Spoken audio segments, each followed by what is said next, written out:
hem İran hem İsrail yanlış haberler de bu yayınlıyorlar. Onun için bugün 4. gün İsrail Cuma günü gece yarısı İran'a saldırdı ve bugün 4. günü, yani ilk saldırıda çok önemli bir konu buydu ki İsrail'in saldırısında İran'ın generalleri, orduda olan spapaslarında olan bunları öldürdü. 20 kişiye yakın bunlardan öldürdü ki bu İran ordusunu çok felakete soktu. Ya İsrail İran'ın hükümeti içinde çok casusları var. İran'ı iyi tanıyor ama karşısında İran hiçbir uçağı yok, savaş uçağı İsrail'e saldıra. İsrail devamlı hem füzelerle hem pehpatlarla hem uçaklarla İran'a saldırır. Bugün o haberler ki Tehran'dan gelir, halkı mecburen savaştan kaçıyorlar. İran'ın Rusya sınırına taraf gidiyorlar. Çok da halk Türkiye sınırına İran'dan çıkmak istiyorlar diyelim. Hoy'dan, Baku'dan, Azerbaycan'dan çok insanlar arabayla, arabasız istiyorlar, otobüsüyle Türkiye'ye çıkarlar. Çok kötü bir trafik var orada. Onun için Sayın Brahmani, sesim geliyor mu size? Efendim? Sesim geliyor değil mi size?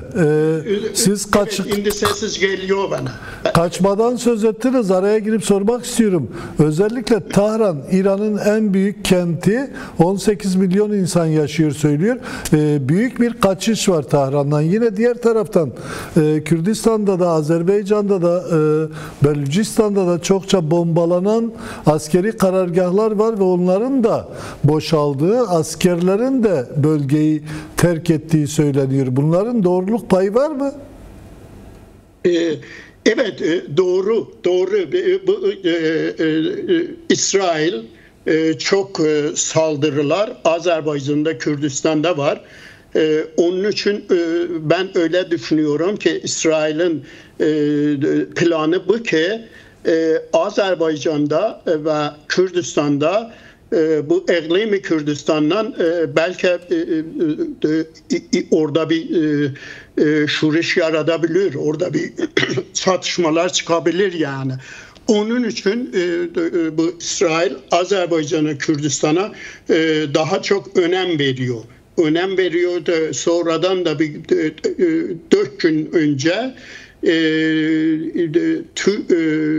Irak Başbakanı söyledi ki çok bu Amerika ordusundan Kürdistan'a bu bölgedeki Barzani Taliban'ı var göndermişler.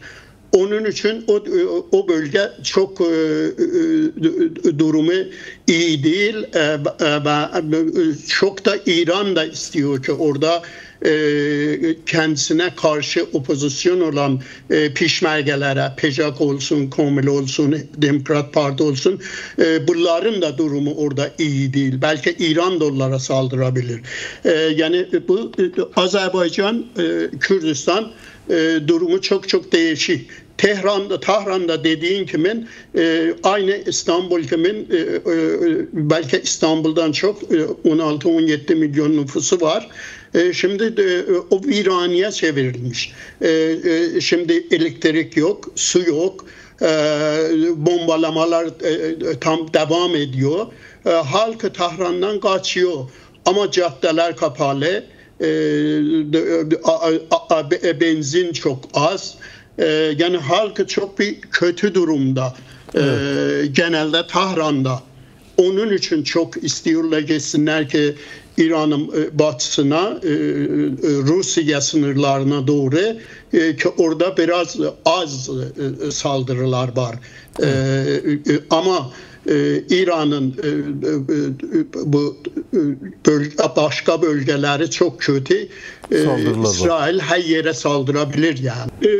Bakın İran'da çeşitli düşünceler var. Bir düşünce bu ki İsrail yanlıları var İran'da, Amerikan yanlıları var. Ama bunlar çok zayıf. Diyelim şah isteyenler, saltanat isteyenler öyle düşünüyorlar ki İsrail bunlara yardım edecek, İran hükümete düşecek, bunlar onun yerini alır. Ama genelde İran'da işçiler, genelde kadınlar, bu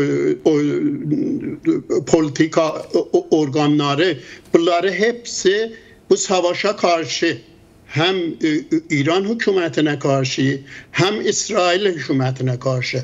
Onun için bunlar istiyorlar ki kendileri bu hükümete karşı birleşsinler, İran hükümetini salsınlar. Onun için ayaklanmalar ben ilk olarak Azerbaycan'da, Kürdistan'da daha çok düşünüyorum. Tahran, başka yerler. Çünkü İran'ın Azerbaycan, Kürdistan ki bunlar çok yerlerde Kürtler, Türkler beraber yaşıyorlar diyelim. Urmiye'de, çok şehirlerde. Onun için bunların solidaritet, bunların birbirlerinin içinde çok yüksek ve ama gene de Azerbaycan'da Erdoğan yanlıları var. Bilmem Elçi Bey yanlıları var. Ya bu Cumhuriyet Azerbaycan yanlılar var. Panturkistler. Onlar başka bir düşünüyorlar. Ama genelde Kürt halkı, Türk halkı çok sempatileri var. Müşterek olarak, beraber olarak bu hükümeti salsınlar, kendi istediklerini bu hükümetin yerine getirsin. Peki şunu sorayım, dikkat çektiniz, Azeriler arasında Türkiye, Erdoğan yanlıları var dediniz ama Jina Mahsa Emini İran'da katledildiğinde sokağa çıkanlar da büyük bir ittifak oluştu. Kürtler ve Azeriler birçok yerde birlikte yürüdüler, birlikte tepki gösterdiler.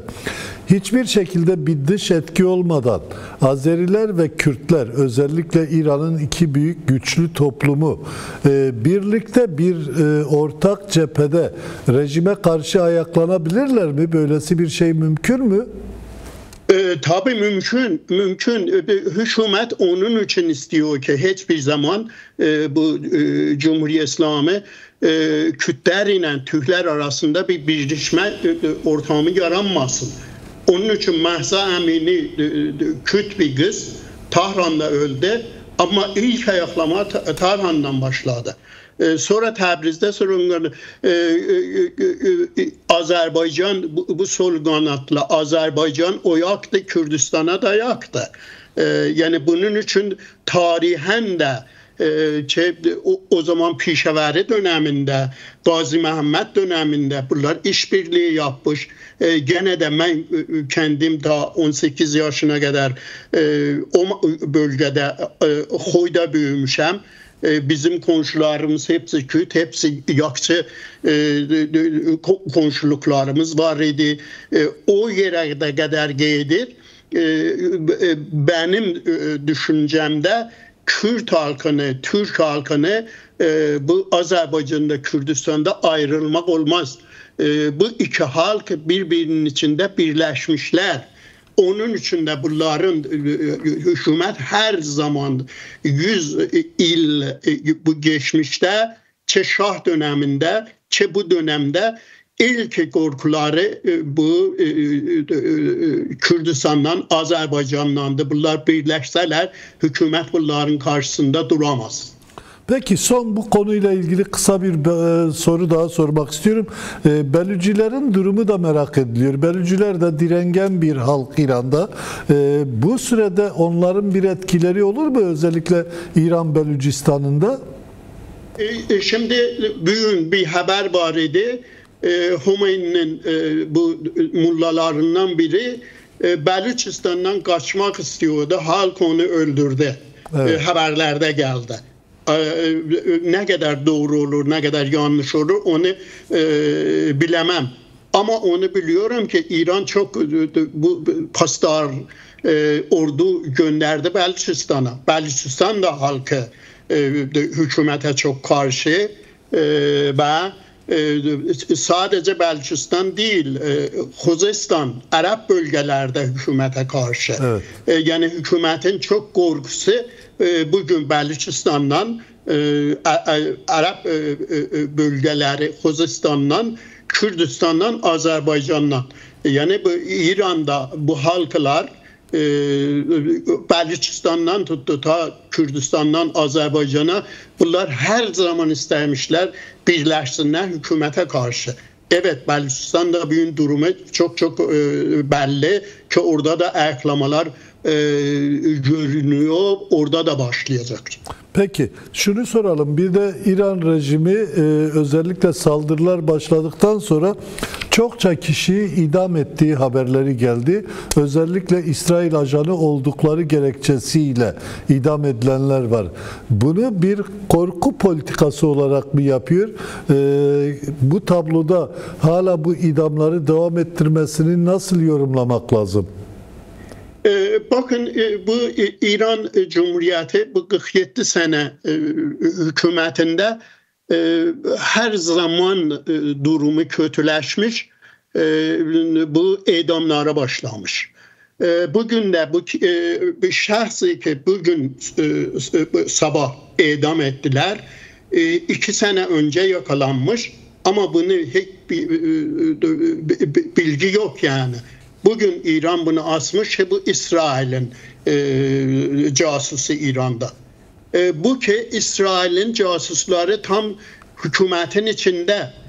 Bugün Hamenei korkuyor kendisi, kiminle telefonla konuşsun, bilmem görüşme yapsın, bir yere birleşsinler.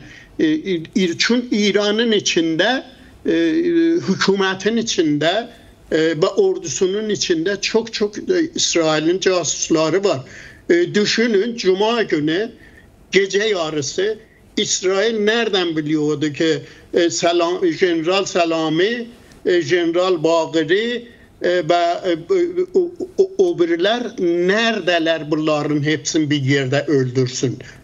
Yani buna göre İran'ın hükümeti her zaman yalan söylüyor. Her zaman kötü durumda kaldı, halka asıyor, çocukları sokakta da öldürüyor. Büyüğünde o adamı ki asmıştı, Türkiye casusudurlar, biz bilmiyoruz. 2 senede bu adam içerideydi, hiçbir haber yok. Bugün de bu haberlerde gelir ki tam İran hükümeti halkı baskı saldırıyor, haber yayınlamasınlar, çok şehirlerde çok insanları yakalamışlar. Yani bugün İran hükümeti hem yalan söylüyor hem çok korkusu var. O da korkusu savaştan çok İran halkından. %80 İran halkı bu hükümeti istemiyor. Evet. Ve bu savaşı da istemiyor. İstiyor ki kendisi bu hükümeti salsın, kendi istediği kimin? Konfederalizm ola, bilmem bugünkü günü biz Rojava'da 12 senede bir sistem görmüşük. O sistem daha iyi ülkeleri ki bilmem çeşitli halklar var, çeşitli dinler var. Orada halklar birleşerler ve bir demokratik bir sistem istiyorlar. Peki. İran'da da böyle bir istek var. Bana göre İran'ın hükümeti haberleri yalan söylüyor ve İsrail casusları tam hükümetin kendi içinde. Bunun dışında olan da olabilir. Belki hükümetin içinde daha çok. Hükümetin içinde daha çok diyorsun. Peki son olarak şunu sorup bitirelim istiyorum. İran rejimi bu baskılarını arttırarak sonuç almak mı istiyor? Ne yapmak istiyor? Baskıları arttırarak İsrail saldırılarının üzerini örtüp halk ayaklanmasını önleyebilir mi? Bu savaş bugünlerde bitse İran bu ayaklamaları yatırabilir. Ama bu savaş devam ederse, diyelim bir ay devam ederse, İran hükümeti çökebilir. Halk ayaklanma tamamı şehirlerde çıkabilir. Çünkü bu halk bu savaşa ya İsrail'i beklemiyordu bunlar gele yardım ede. Bunlar İran halkı genelde %70'i İsrail'e, Amerika'ya, bilmem Erdoğan'a, bunlara karşıdırlar. İstəyirlər kendi istedikleri kimin bir demokratik hükümet kursunlar. Ona göre bu savaş devam edirse hükümetin çökmesi imkanı çok. Ama bu günlerde bu savaş bitirse bu hükümet daha çok insanları asacak ve hükümetin durumu daha halka serdileşecek bana göre.